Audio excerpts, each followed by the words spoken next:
Party نے دو، مولانا فضل الرحمان صاحب نے بھی، حمداللہ صاحب، باقی لوگوں نے دو وجوہات بیان کی کہ الیکشن لیٹ ہونے چاہیے۔ نمبر 1 تو یہ ہے کہ برف باری ہوگی بعض علاقوں میں بلوچستان اور کے پی کے۔ دوسرا یہ لا اینڈ آرڈر سچویشن خراب ہے، آپ نے جس کا ذکر بھی کیا ہے۔ سپریم کورٹ آف پاکستان نے لیکن یہ باتیں آپ نے میڈیا میں کی، سپریم کورٹ آف پاکستان کے سامنے رکھی۔ وہ کہتے ہیں جی پتھر پر لکیر ہے 8 فروری، تو اس کا مطلب یہ ہے کہ 8 فروری کے الیکشن تو اب انشاءاللہ یقینی ہیں۔ تو یہ دونوں وجوہات آپ کی عدالتی سطح پر بھی نہیں مانی جا رہی؟ نہیں، ہم نے عدالتی سطح میں عدالت کے سامنے رکھی کب ہے؟ ہم نے اپنی ایک رائے دی ہے، ایک پولیٹیکل پارٹی کو اپنی رائے دینے کا حق ہے نا، تو ہم نے اپنی رائے دی ہے۔ صرف سردی کی بات نہیں ہے، سردی میں ہوتا کیا ہے ہمارے ہاں جو ہے نا، میں کوئٹہ کا رہنے والا ہوں، ہمارے ہاں یہ ہوتا ہے کہ 15 دسمبر کو یا 15 دسمبر کے آس پاس 2 دن پہلے 2 دن بعد میں بچوں کو چھٹیاں ہو جاتی ہیں، یعنی یونیورسٹی تک کے بچوں کو چھٹیاں ہو جاتی ہیں، پہلی جماعت سے لے کے یونیورسٹی تک کے۔ اچھا، لوگ اپنی چھٹیاں اس حوالے سے جو ہے محفوظ رکھتے ہیں، جو سرکاری ملازم ہوتے ہیں، جو اور لوگ ہوتے ہیں، تو وہ چھٹیاں محفوظ رکھتے ہیں، اور اس کے بعد وہ کرتے یہ ہیں کہ گرم علاقوں کی طرف مائگریٹ کر جاتے ہیں۔ یہ جو 2 مہینے ہوتے ہیں وہ آتے ہیں کچھ 27 سے 28 فروری کے پاس۔ ہمارے یہاں اسکول، کالجز، یونیورسٹی یہ کھلیں گی 1 مارچ کو۔ تو یہ بات ایک پولیٹیکل پارٹی کو سامنے رکھنی چاہیے تھی کہ جی یہ سردیوں کی وجہ سے لوگ ان کو ان کا رائٹ آف ووٹ جو ہے وہ متاثر ہو رہا ہے، وہ ہم نے رکھ دی۔ ہم نے کبھی یہ نہیں کہا کہ ہم جو ہے اگر یہ 8 فروری کو الیکشن ہوں گے تو ہم الیکشن میں حصہ نہیں لیں گے۔ ہم نے صرف اپنی رائے رکھی، ایک مسئلہ تھا اس کی نشاندہی کر دی۔ سیکیورٹی ریزن، آپ ابھی جا کے مجھے ٹانگ کے ایریے میں آپ بنو سے آگے شروع ہو جائیں، بلکہ اس روڈ پہ آپ چلے جائیں جہاں سے ڈی آئی خان سے، تو آپ نکل کے بتائیے اور ذرا ٹریول کر کے بتائیے رات کے ٹائم پہ۔ اگر آپ نے ٹریول کر لیا اور واپس آ گئے سہولت کے ساتھ تو میں آپ کو خوش قسمت مانوں گا، اور پھر دوسرے دن کھانا بھی آپ کو کھلاؤں گا۔ جی ٹھیک، بہت شکریہ کامران مرتضیٰ صاحب آپ کے وقت کا۔ ارشاد صاحب، میں دیکھ بھی رہا تھا کہ ابھی تک کسی بڑی سیاسی جماعت کا، بلکہ جو ریلیجیس جماعتیں ہیں ان کا بھی، اور جو دیگر جماعتیں ہیں، قوم پرست جماعتیں ہیں، ان کی طرف سے بھی جو منشور ہے وہ باضابطہ طور پہ اس کا اعلان نہیں کیا گیا۔ ویسے تو جو دنیا بھر میں ہم دیکھتے ہیں جو بڑی بڑی جمہوریت ہیں اس پہ منشور 5-6 ماہ پہلے آ جاتا ہے، پھر اس کے بعد اس پہ ڈیبیٹس ہیں، جو ایون امریکہ میں جو پریزیڈنشل کینڈیڈیٹ ہوتے ہیں وہ آ کے ڈیبیٹ کرتے ہیں، پبلک کے سامنے وہ مناظرہ ہوتا ہے۔ ہم جمہوریت کی بہت بات کرتے ہیں، لیکن ہمارے یہاں یہ ہیلدی پریکٹس کیوں نہ ہو سکی؟ اب 52 دن رہ گئے ہیں اور ابھی تک منشور نہیں دیا کسی ایک بھی بڑی سیاسی جماعت نے کہ وہ عوام کے لیے کریں گے کیا؟ ترجیحات کیا ہیں؟ اچھا، پہلی بات تو یہ ہے کہ ہمارے ہاں جو ہماری سیاسی جماعتیں ہیں اور جمہوریت کے علمبردار سیاسی جماعتیں ہیں، ان کا رویہ بڑا عجیب و غریب ہے۔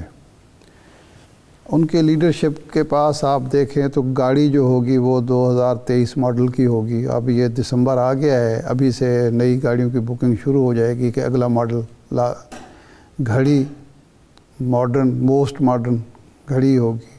کروڑوں کی قیمت کی گھڑیاں بھی گھڑیاں ہوں گی، لیکن موسٹ ماڈرن ماڈل کی۔ موبائل فون ہوگا تو سارا کچھ ہوگا، لیکن جمہوریت ان کو کوئی 150-200 سال پرانی چاہیے۔ جب بات کریں تو وہ کہتے ہیں جی وہ وقت لگتا ہے، یعنی باقی سب کچھ جو ہے اس پہ کوئی وقت نہیں لگتا، صرف جمہوریت پہ وقت لگتا ہے۔ اچھا، یہ جو معاملات ہوتے ہیں ان ملکوں میں ہوتے ہیں جہاں سیاسی جماعتیں الیکشن لڑتی ہیں سیاسی اقتصادی منشور کی بنیاد پر۔ ہمارے ہاں شخصیات کی بنیاد پر یہ الیکٹیبلز کیا ہوتا ہے؟ یعنی یہ مفاد پرست، موقع پرست، ابن الوقت لوگ ہوتے ہیں جن کے پاس 20-25 ہزار ووٹ، برادری کا، زبان کی بنیاد پر، نسل کی بنیاد پر، عقیدے کی بنیاد پر، جاگیر کی بنیاد پر وہ ہوتا ہے، اس کو کیش کراتے ہوئے ٹکٹ بھی لیتے ہیں۔ اب میں دیکھ رہا تھا ایک پارٹی کے پارلیمانی بورڈ کی کارروائی کہ پتہ چلا کہ ایک خاندان نے 3 ٹکٹ جو ہیں وہ مانگے ہیں پارٹی سے، جی، کسی اور نے 4 ٹکٹ مانگے ہیں۔ یہ اب دیکھیں نا، مسلم لیگ کاف جو ہے وہ 5 ٹکٹ غالباً مانگ رہے ہیں، 4 ٹکٹ مانگ رہے ہیں، اور اس میں سے 1 ٹکٹ باہر کے آدمی کا ہے، 3 ٹکٹ ایک ہی گھر کے ہیں۔ اچھا،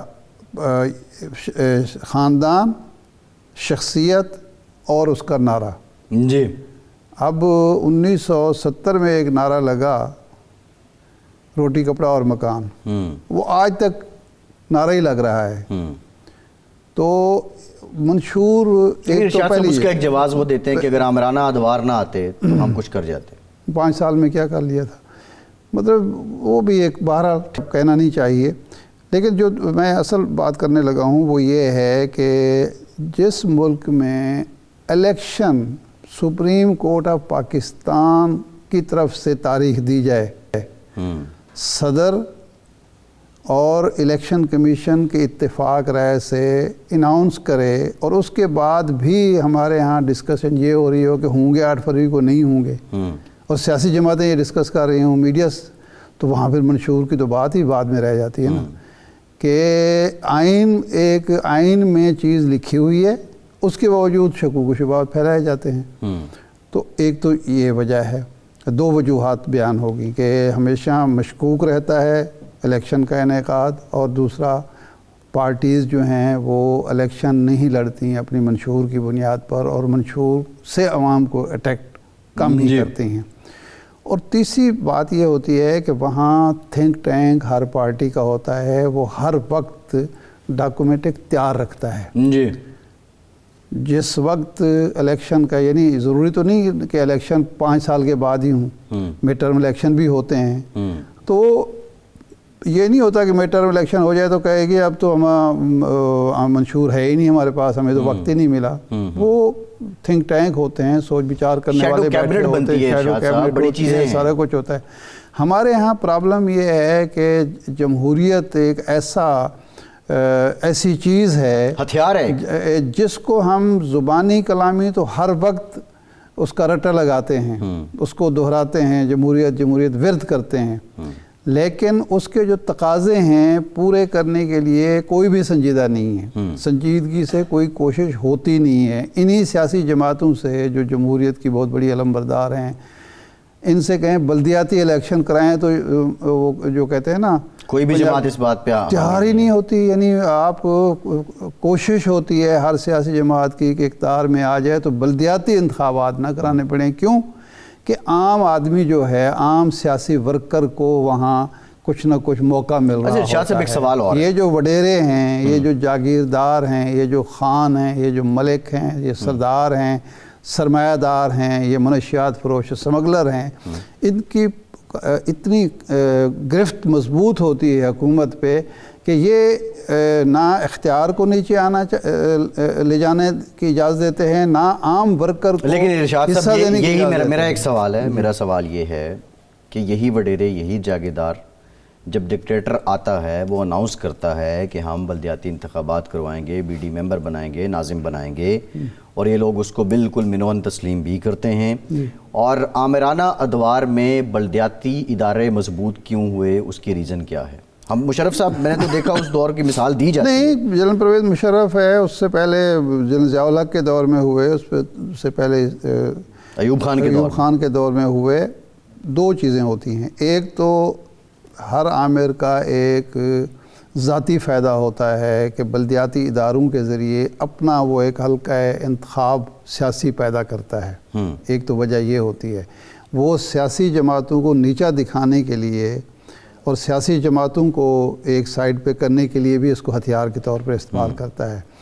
لیکن یہ بھی حقیقت ہے کہ اس بلدیاتی انتخابات کی وجہ سے تعمیر و ترقی کا عمل بھی ہوتا ہے, گورننس بہت بہتر ہوتی ہے. یہ بھی ایک حقیقت ہے, مطلب یہ اس کا ایک پازیٹیو اینگل ہے. سیاسی جماعتوں کا مسئلہ کیا ہے؟ سیاسی جماعتوں کے ہاں جس طرح میں نے ذکر کیا ہے کہ یہ اختیارات کو اور وسائل کو نچلی سطح پر منتقل کرنے میں دلچسپی ہی نہیں رکھتی. تو پھر NFC کرنے کی کیا آپ ضرورت ہے؟ دیکھیں کہ ہر سیاسی جماعت نے, جنہوں نے یہ دعویٰ کر کے جو آتے ہیں کہ جی ہم بلدیاتی اداروں کو مضبوط کریں گے, وہ بھی کبھی اس عدالت میں, کبھی اس عدالت میں, کبھی یہ بہانہ, کبھی وہ بہانہ, کبھی موسم کا بہانہ, کبھی یہ جو بہانے. اچھا, بلدیاتی انتخابات بھی ارشاد صاحب پچھلے 2-3 سپریم کورٹ کے حکم پہ ہی ہوئے. تو یہ معاملات ہے. خیر, پروگرام